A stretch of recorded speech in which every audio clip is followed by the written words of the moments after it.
I don't know why, like that name just rings to me. I keep calling it a flying spur. If you don't want to sell it, and you don't have a photo, you give it to me. I'll give it to my showroom. You can see it. I'll give it to you. And then if you decide to sell it, just let me know. We'll price on it, and that's it. That guy GT3RS guy, he look at all.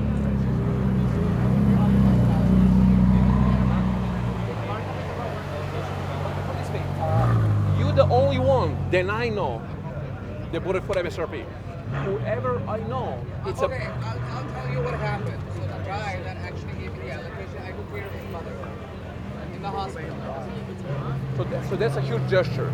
But you're the only one that I ever heard that a GT3RS new one for I was MSRP. willing to pay a markup. He was like, nah, you're not gonna pay a markup.